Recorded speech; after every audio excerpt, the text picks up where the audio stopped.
Your segregated town might finally be in trouble. HUD hopes its new rule to combat segregation will last longer than Obama's. By Rachel M. Cohen on January 23, 2023.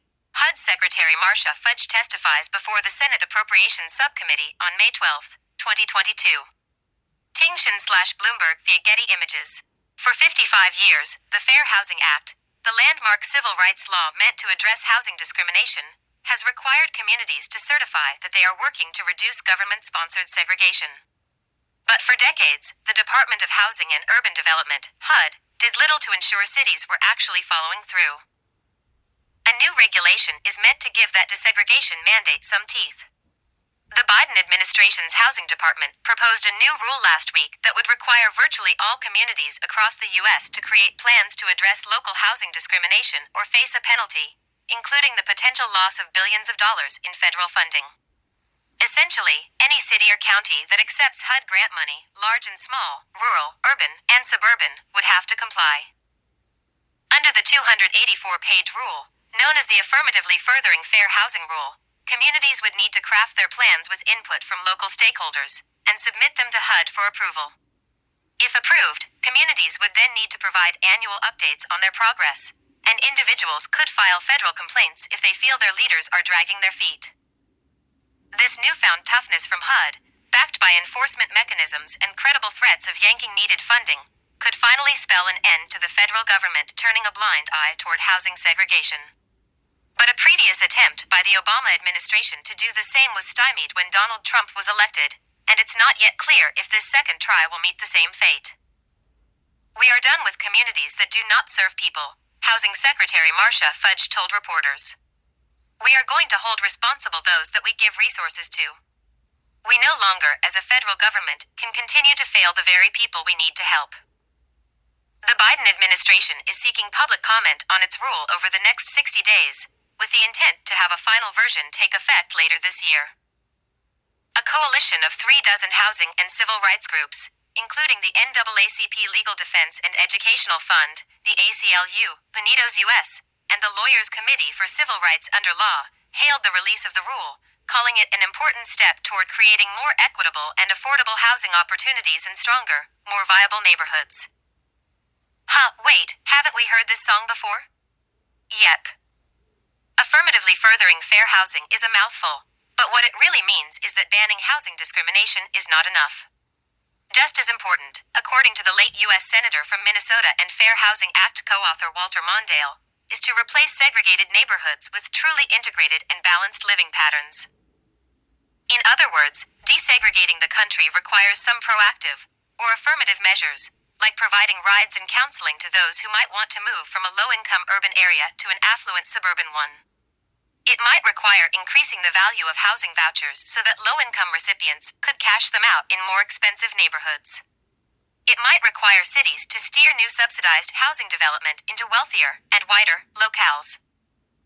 In 2008, a National Commission on Fair Housing concluded that HUD requires no evidence that anything is actually being done as a condition of funding, and that municipalities that actively discriminate or fail to promote integration go unpunished.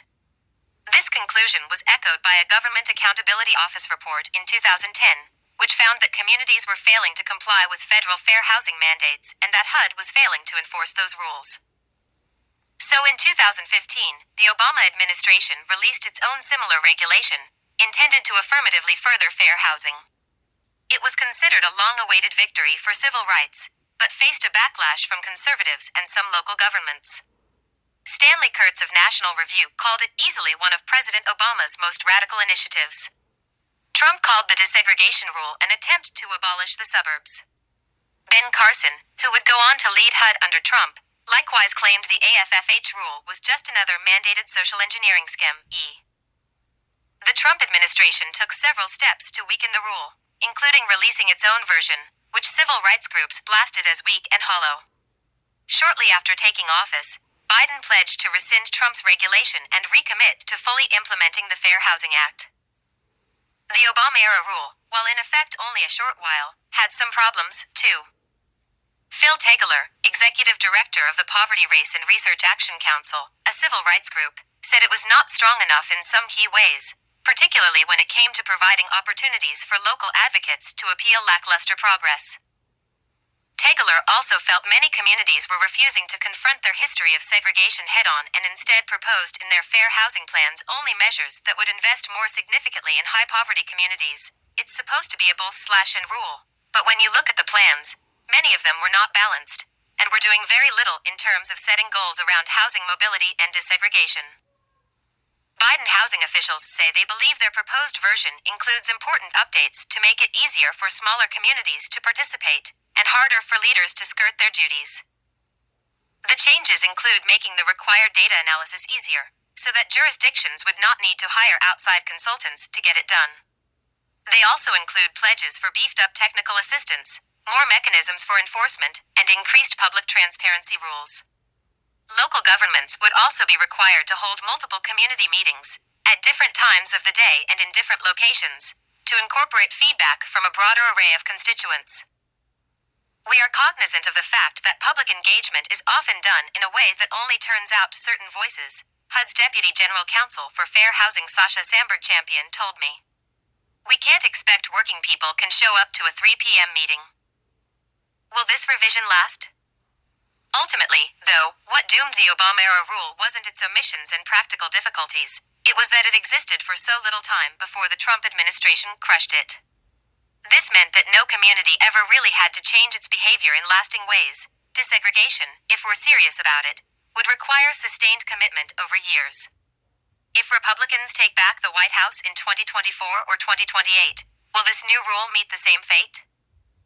HUD declined to comment when I asked them this.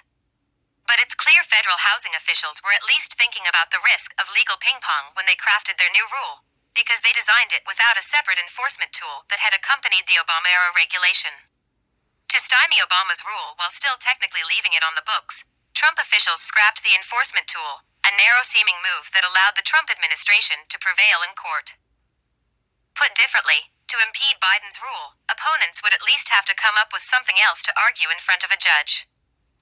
Tegeler, of the Poverty Race and Research Action Council, feels cautiously optimistic about the rule's chances to survive this time around. The fact that the prior rule came out in 2015 and became a campaign issue, along with the false narrative about taking away suburban zoning power and all that nonsense, I think that was a recipe for repeal of the rule in the new administration, he told me. The problem was there wasn't enough time for this to become a routine part of federal housing programs. If it had come out in 2013, I think it would have been quite different. There would have been 4 years of practice, and it wouldn't have been such a big deal. That said, if the rule is only in effect for 1 year and then a Republican takes the White House, it's hard to say what they might do. It depends on how much of a political football it becomes, Tegeler said.